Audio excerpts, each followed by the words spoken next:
Test one, test two, test one, test two. This is Lance the Lush, and here we go. Hey everybody, it's Lance the Lush, and it's another edition of Homebrewing with the Lush. Now, Lush fans, you can see in the title, it's the moment of truth. How well or how bad did I do on this homebrew? This is the Ghetto American Light Ale. Now, Lush fans, I've been working on this for about a month now. If you watched my previous videos, what I've been going through, now there's some things I'm kind of upset about that I'm going to talk to you about right now. Now, the first thing is that, excuse me, it was the alcohol by volume. Now, the first thing I noticed was supposed to have been 5.2%, at least according to Beersmith. Now, I'm at 4.8, and here's the reason why. I was low on the volume when I went to my primary.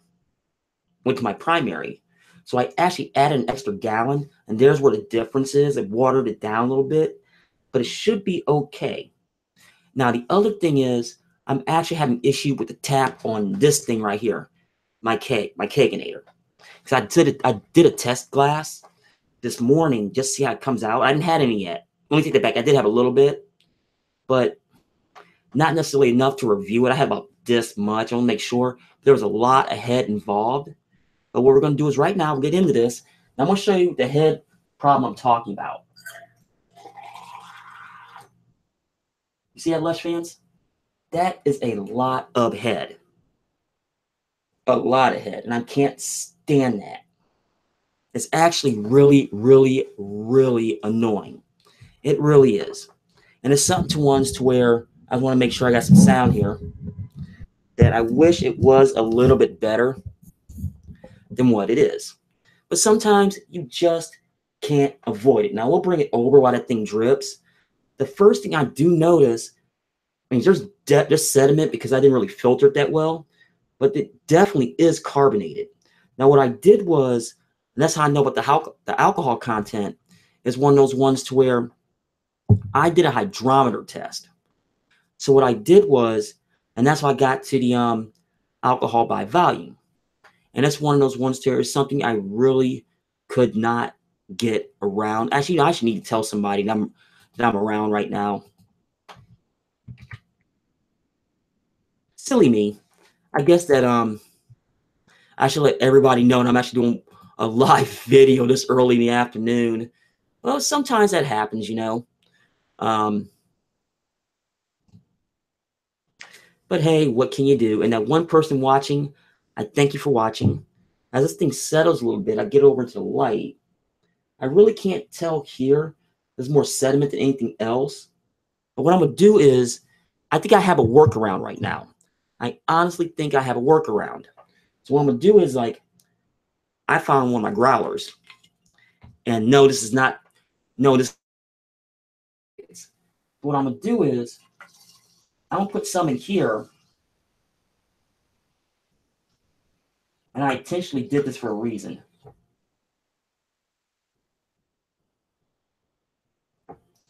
I'm going to let it set for a few minutes. Just to see if I get something a little bit different. Because when I did the hydrometer test, I noticed that that's how I knew it was carbonated. Because when I did the hydrometer test, you can definitely see the carbonation in it. So it was definitely one of those ones to where I got to transfer it to something else. And that's how I know for a fact there's a tap issue right now I'm having. And I hate that because I just want to drink the flippin' beer. Is that asking a whole heck of a lot? It really, really, really isn't. All I want is my beer, man. Trying to answer something there right now.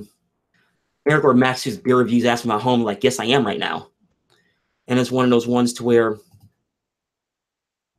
I just want to have a beer in the afternoon. And Tyler popped in and says, howdy, Lance, and howdy to you too. So it's that That's what's going on right now. I'm actually waiting for it. That's just about rested. And this is really about the head. It should be about 2 fingers ahead in said beer. And it makes me mad because I'm looking at both like this here. This was just bad.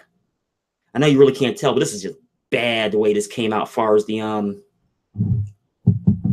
know if you can see it here in the picture. Well, it's about right here. That's where the beer is. The rest of this is foam. This came out really, really, really bad. So Lush fans, I did not put my bartending skills to good use there. And a lot because of that thing. So I already know that I'm going to have to change the tap on this. And I'm not very happy. Oh, and Tyler, since you're on right now, please let me know how the sound is. Because I don't know if, I can't tell from here. I might be getting some, you might be getting some echo. So let me know if you're getting echo or not. So here's what I'm going to do. I don't like doing it this way. We're going to do it this way. We're going to do a double pour. This has come out really, really, really poorly, and I already know it's going to. Now, the one nice thing I will say is this. Oh, thank you, Tyler. This is coming out really, really good. Now here, now pour a little bit more out of this one here. And hopefully I do it right.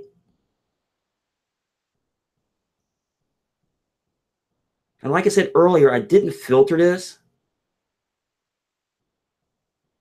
But in a double pour situation, what can you do? Now, the one thing I do notice outside the sediment, I'm actually getting quite a bit of carbonation, and you really can't tell because it's right along the glass.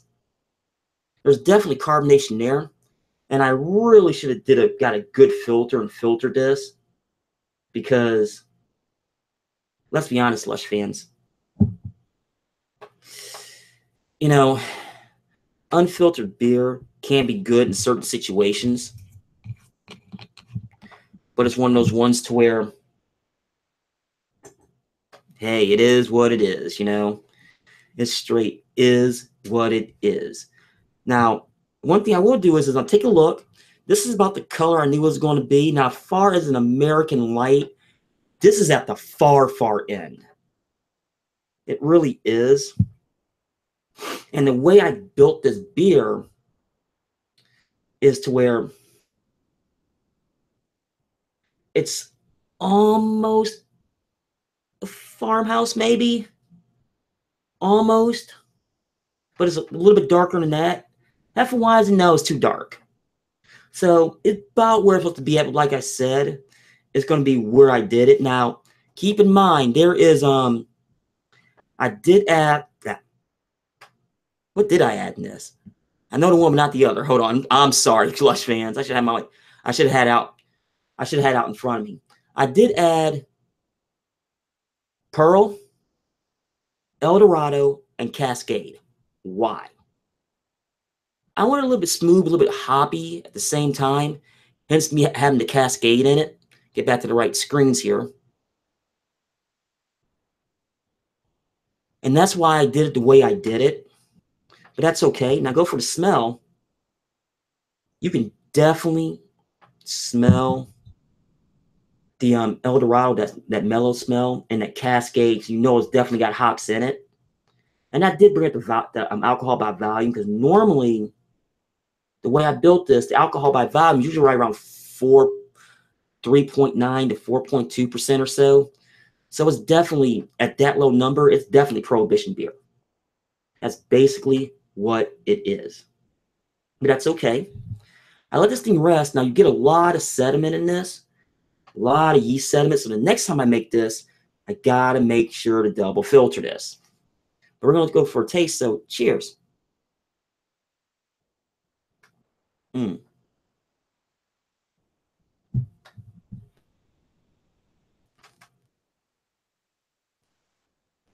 Now, it's definitely got some bite to it, and a lot of that has to do with the Cascade. However, I can tell it's carbonated, but not carbonated enough. And here's what happens as far as carbonation. They said carbonate for 2 weeks, right? Well, the first week is I changed the tank. Well, I changed tanks, and I have a different tank than I normally use.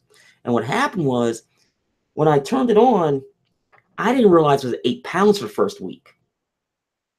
So one night I'm back here in my office. I didn't check it all week. You know, I was back here doing work. So it was last Friday night because I didn't have a general chat. I looked down to check it because I wanted to see, because I had a power outage, make sure everything was on. I looked down and it said 8 pounds on it. And it's supposed to be at 12 to 14. I'm like, oh, great. So I got some options. Do I overhop this? Overcarbonate this beer? Do I roll it? Do I shake it? What do I do? Flipping out. Like, you know what? I'm going to let it ride, put it back at 14, let it ride for another week just to see what happens. And I could have cranked it all the way to 35. I really could have.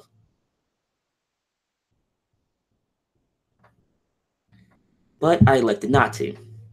In all honesty, it's really, outside being very lightly carbonated, it actually really isn't that bad. It really isn't. Now, something tells me, and I'm gonna have to rock this thing for a while. But what I'll do is I'll rock it. Well, I'll tell you here in a second, Tyler. I'm gonna rock it, see how much it changes it, let it sit for another day, and see what happens. Now, my question for you, Tyler, is this. When you say the whole operation, like, what do you mean? Like this particular project or this entire operation? I need some clarification to the question.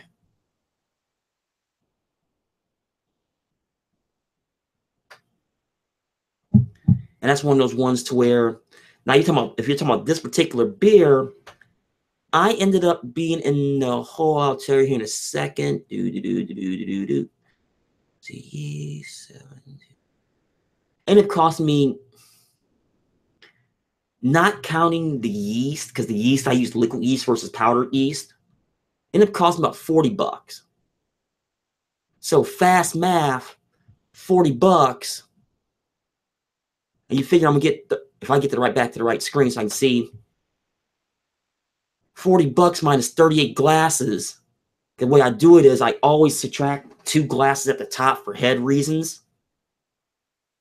At $42, it costs about $1.05, $1.10. Now my plan is, because a lot of the price was, I did partial mashing. That's the other thing to talk about. So you go back and look at my previous homebrew, the Lush videos. It's you'll know that I did some partial mashing, and I plan on doing it again. Which reminds me, I can call my buddy, so he'll take me up there Sunday. So I'm definitely doing that.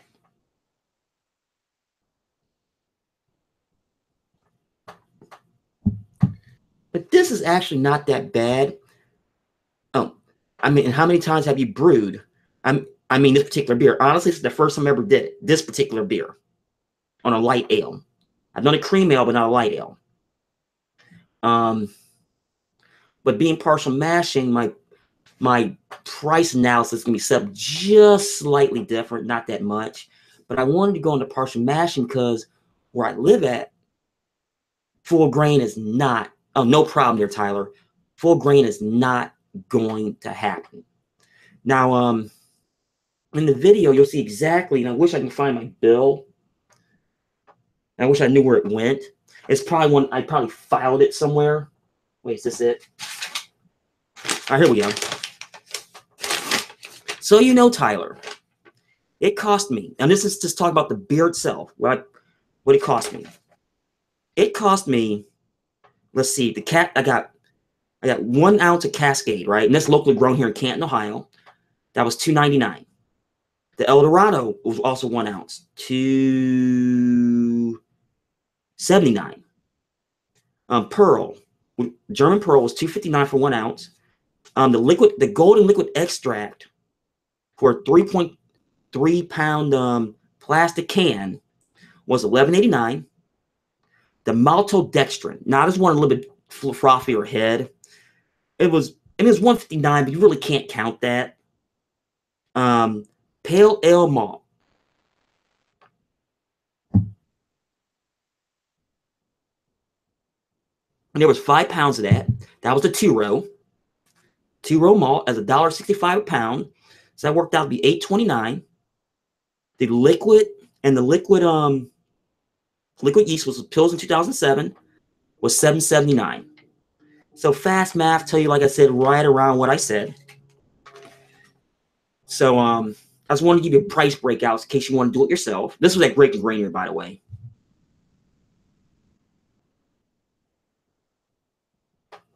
Oh, I thought you were sorry, man. How many times have you brewed in total in all styles? I brewed about 6 or 7 times. I did a couple cream ales. You had this one. I did an Irish red. I think I did one more too, and I'm blanking what it was. I'm completely blanking. I apologize. This summer has been a total mess. So it's one of those ones to where, please bear with me. Now, I plan on brewing, if everything goes well, I plan on brewing next week. So my plan is I got to figure out how I run a brew session live. Well, I can run it live on my webcam or my phone. I just don't want to use either of those options because I just can't keep track of the chat. I just can't.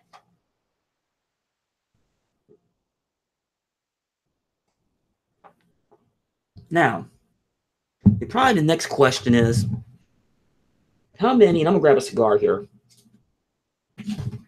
as I knock stuff on the floor. You're probably wondering, how many chokaboos I'm going to give myself? In all honesty, Lush fans,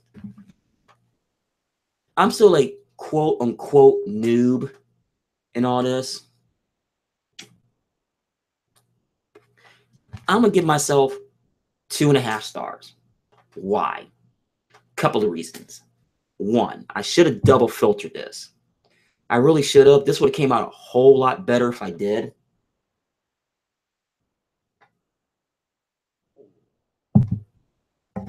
And the other reason is the carbonation issues.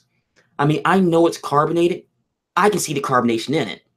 It's just not carbureted enough.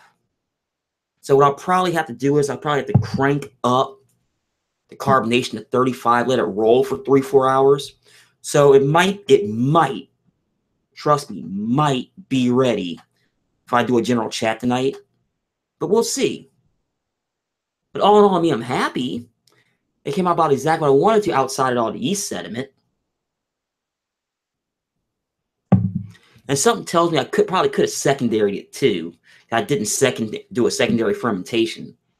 But that's okay. And I also could have put the sugar in it, let the sugar do the work for me as far as carbonation, just used the CO2 to force it through. Hey, but it is what it is.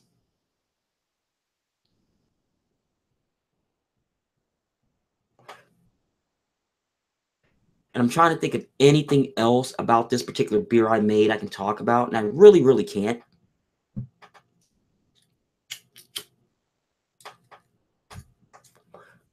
But I'm going to try again, once again, with this next week. Now, next week, if I do, like I said, I'm going to try to run a live session.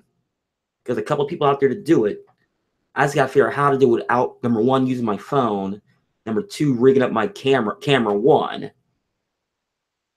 So I got a plan. And let's just see if I can execute that plan. Well, Lush fans, I'm going to get off here. I'm going to join my Ghetto American Light Ale. Tyler, I thank you for watching. And stay tuned for the next edition of Links to Lush.